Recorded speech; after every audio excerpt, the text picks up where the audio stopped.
नमस्कार, विंध्या टाइम्स में आपका स्वागत है और आपके साथ मैं श्रेया। किसी देश या राज्य की भौगोलिक स्थिति उस स्थान के ऐतिहासिक घटनाओं और आर्थिक विकास को बहुत प्रभावित करती है। यह अपने नागरिकों, उनके व्यवहार के दृष्टिकोण को भी प्रभावित करता है।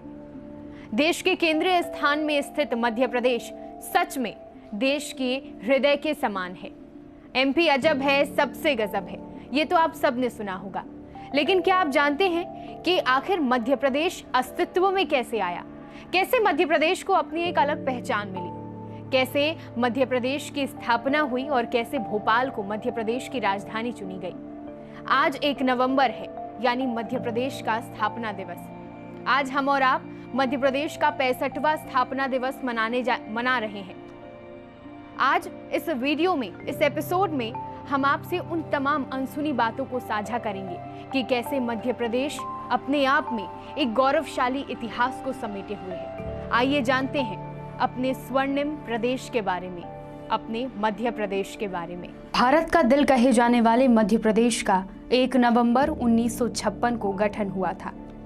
तभी से यह दिन प्रदेश के स्थापना दिवस के रूप में मनाया जाता है। मध्य प्रदेश को अपने राजसी स्मारकों और प्रसिद्ध इतिहास के लिए भी जाना जाता है। अपनी ऐतिहासिक घटनाओं के चलते यहाँ पर कई पर्यटन स्थल हैं। सम्राट अशोक ने सबसे पहले उज्जैन पर शासन किया। मध्य भारत का काफी बड़ा हिस्सा गुप्त साम्राज्य का भाग था। 11वीं शताब्दी के प्रारंभ में मध्य भारत में मुसलमानों का आगमन हुआ।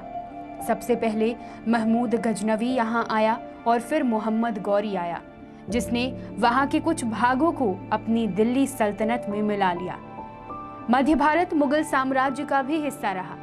मराठों का प्रभाव आरंभ होने से लेकर 1794 में माधवजी सिंधिया के देहांत तक मध्य भारत पर मराठों का बोलबाला रहा।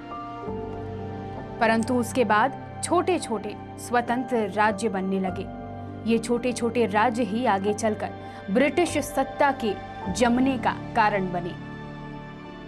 इंदौर की रानी अहिल्याबाई होलकर, गोड़ की महारानी कमलापति और रानी दुर्गावती आदि कुछ महान महिला शासकों ने अपने उत्कृष्ट शासन के लिए भारतीय इतिहास में अपना नाम स्वर्ण अक्षरों में लिखवा लिया।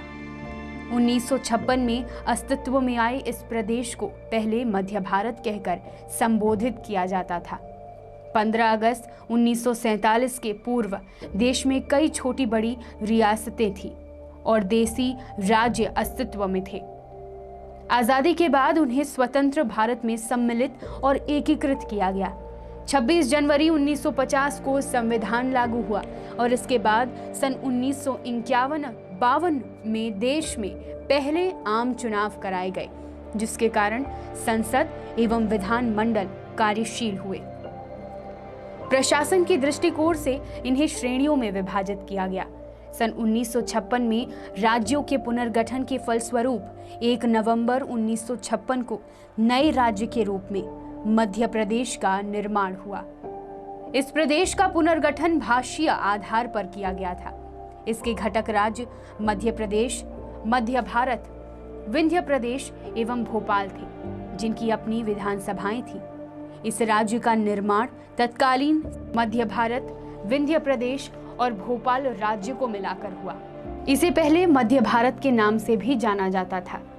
1 नवंबर 1956 को प्रदेश के गठन के साथ ही इसकी राजधानी और विधानसभा का चयन भी कर लिया गया। भोपाल को मध्य प्रदेश की राजधानी के रूप में चुन लिया गया। राजधानी बनने के बाद 1972 में भोपाल को जिला घोषित कर दिया गया। मध्य प्रदेश के गठन के समय कुल जिलों की संख्या 43 थी। आज मध्य प्रदेश में कुल 52 जिले हैं। मध्य प्रदेश की राजधानी के लिए राज्यों के कई बड़े बड़े शहरों में आपसी लड़ाई चल रही थी। सबसे पहला नाम ग्वालियर और इसके बाद इंदौर का गूंज रहा था। राज्य पुनर्गठन आयोग ने जबलपुर को भी मध्य प्रदेश की राजधानी के लिए सुझाया, लेकिन भोपाल में भवन ज्यादा थे जो सरकारी कामकाज के लिए उपयुक्त थे। भोपाल के नवाब तो भारत से संबंध ही नहीं रखना चाहते थे। वे हैदराबाद के निजाम के साथ मिलकर भारत का विरोध करने लगे थे। देश के हृदय स्थल को राष्ट्र विरोधी गतिविधियों से बचाने के लिए, रोकने के लिए भोपाल को मध्य प्रदेश की राजधानी बनाने का निर्णय लिया गया। विंध्य प्रदेश के मध्य प्रदेश में विलय के बाद में पृथक विंध्य की मांग उठती रही है। समय दर समय कई संगठन विंध्य को पृथक करने की मांग करते रहे हैं। उधर बुंदेलखंड में भी ऐसी मांगें सामने आती रही। 1 नवंबर 2000 को छत्तीसगढ़ के अलग राज्य बनने के बाद खनिज संपदा का बहुत बड़ा भाग छत्तीसगढ़ चला गया। विकास एक निरंतर प्रक्रिया है। मध्य प्रदेश की स्थापना के समय से ही सभी ने अपनी अपनी समझ और क्षमता के अनुरूप मध्य प्रदेश में विकास के लिए योगदान किया। मध्य प्रदेश न केवल भारत बल्कि विश्व के विकसित, सक्षम, सशक्त, समृद्ध और अग्रणी राज्यों में शामिल हो, इसके लिए निरंतर प्रयास किए जा रहे हैं। आप सभी को मध्य प्रदेश स्थापना दिवस की हार्दिक शुभकामनाएं। उम्मीद करते हैं कि मध्य प्रदेश एक नई ऊर्जा के साथ विकास के नए आयाम गढ़ेगा। बहुत बहुत धन्यवाद।